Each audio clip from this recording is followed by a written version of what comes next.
Hello friends, welcome to my YouTube channel AV Academy. दोस्तों, मैं हूं श्वेता और आप सभी का स्वागत है मेरे यूट्यूब चैनल एवी एकेडमी के साथ। दोस्तों, आज का क्लास हिस्ट्री का होगा और हिस्ट्री के अंतर्गत आज हम लोग दक्षिण भारत के राजवंश एवं संगम युग के बारे में पढ़ेंगे।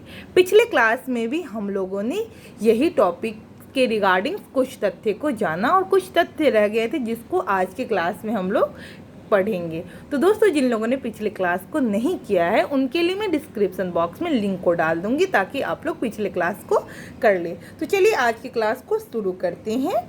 आज का पहला पॉइंट से हमारा तमिल रामायण अथवा रामावतारम का लेखक कौन था? तो कम्बन जो है, जो तमिल रामायणम अथवा रामावतारम का लेखक है। ठीक है, कम्बन। श्रीलंका को पूर्ण स्वतंत्रता किस चोल राजा ने प्रदान की और सिंहल के राजकुमार के साथ अपनी पुत्री का विवाह कर दिया था? तो यह थे कुलोतुंग प्रथम। ठीक है, कुलोतुंग प्रथम राजा थे। ठीक है, नेक्स्ट पॉइंट है हमारा चोल दक्षिण भारत में उत्तर ग्राम प्रशासन के लिए जाने जाते थे।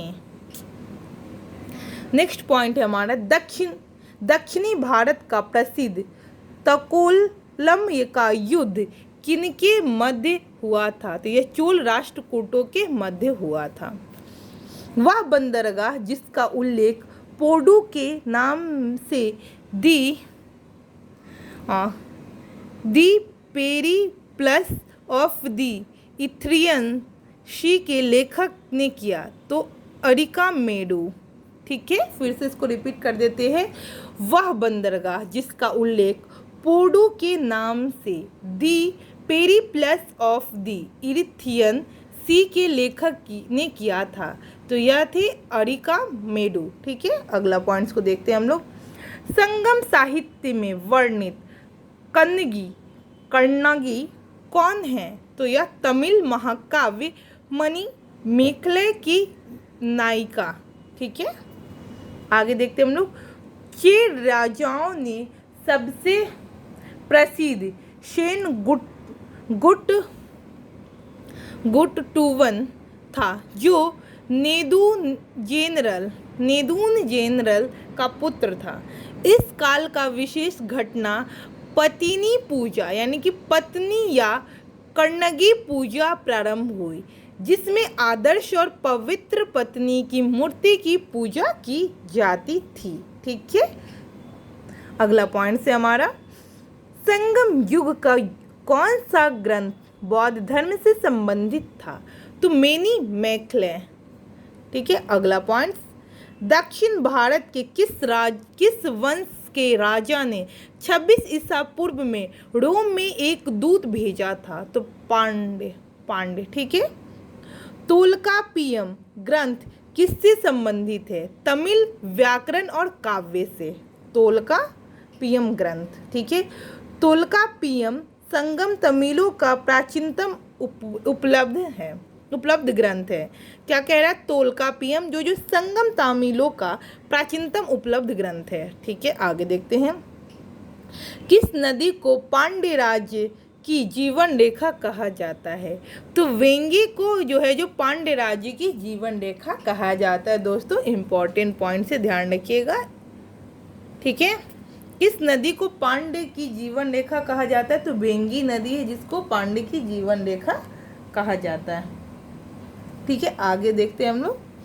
कन्नड़ साहित्य के त्रिरत्न कौन है? तो पंपा, पूर्णा एवं रन्ना। ठीक है, संगम काल के चोल शासकों में सबसे प्रतापी शासक कौन है? तो यह है करिकाल। ठीक है, आगे महाभारत के सर्वप्रथम तमिल अनुवादक कौन थे? तो यह थे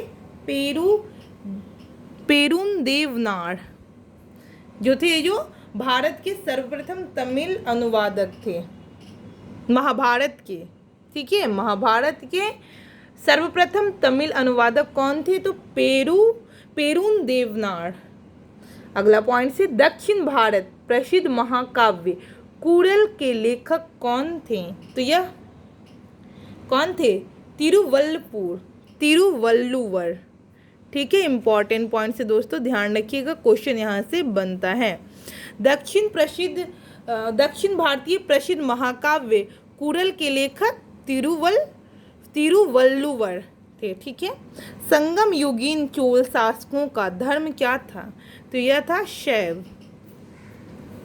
संगम युग के शास्त्रीय ग्रंथों का रचना काल क्या है? तो 100 ईसा पूर्व से 100 ईस्वी। ठीक है, आगे देखते हैं हम लोग।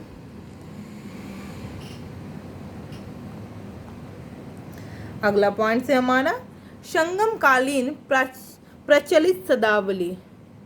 ठीक है, जिसमें हम लोग देखते हैं वरीयम, क्षेत्र की उपज की दृष्टि से लिया जाने वाला कर।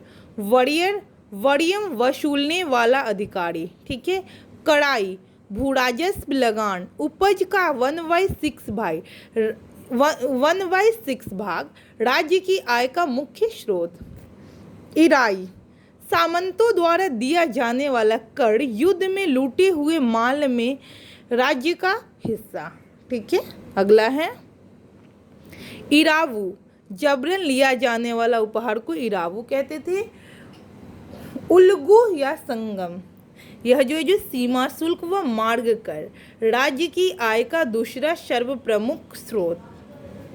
कर्डमई या पाडू वडू, राजा को दिया जाने वाला शुल्क। माववेली, भूमाप इकाई। ठीक है। कलम, अनाज के तौल की इकाई को कलम कहते थे। अनाज के तौल की इकाई को कलम। नेक्स्ट है संगम कालीन साहित्य के राजा के लिए कौन को एवं मनन शब्द प्रयुक्त होते थे? ठीक है। संगम ग्रंथों में उल्लेखित मरुगण किस देवता के साम्य रखते हैं? तो स्कंद। अन्य नाम कार्तिकेय कुमार सुब्रमण्यम। ठीक है। अगला पढ़ते हैं हम लोग। प्राचीन तमिल देश में उपजाऊ कृषि भूभाग को क्या कहा जाता था? तो मरुदम। ठीक है। अगला पॉइंट, संगम युग में चोल राज्य की राजधानी उदययूर से पुहाड़ स्थानांतरित करने का श्रेय किसे जाता है? करिकाल को। संगम काल में सर्वाधिक प्रचलित व्यवसाय क्या था? तो वस्त्र उद्योग जो सबसे अधिक प्रचलित व्यवसाय था। तमिल साहित्य में यूनानी रोमन व्यापारियों को क्या कहा गया? तो यवन कहा गया। संगम युग में उदययूर कपास या सूती वस्त्र के व्यापार के लिए विख्यात था। यानी कि संगम युग में जो उदययूर कपास या सूती वस्त्र के व्यापार के लिए विख्यात था। नेक्स्ट पॉइंट है किस संगम युगीन शासक द्वारा पत्नी पल्लाले के रचयिता रुद्र कन्नार को 16 लाख स्वर्ण मुद्राएं प्रदान की गई थी? तो करिकाल। वह संगमकालीन तमिल साहित्य जिसमें भक्त प्रहलाद का वर्णन प्राप्त होता है। परिपादल। किस पांड्य शासक ने समुद्र पूजा आरंभ करवाई थी? तो नेडियोन जो समुद्र पूजा को आरंभ करवाए थे। किस पांड्य शासक ने समुद्र पूजा को आरंभ करवाई? तो यह है नेडियोन। ठीक है। और आज के लास्ट पॉइंट्स को देखते हैं हम लोग।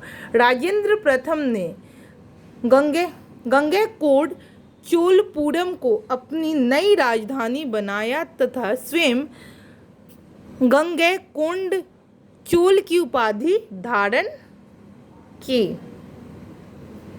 तो इस तरीके से दोस्तों हम लोगों ने यहाँ पर दक्षिण भारत के राजवंश एवं एवं संगम युग को यहाँ पर हम लोगों ने समाप्त किया।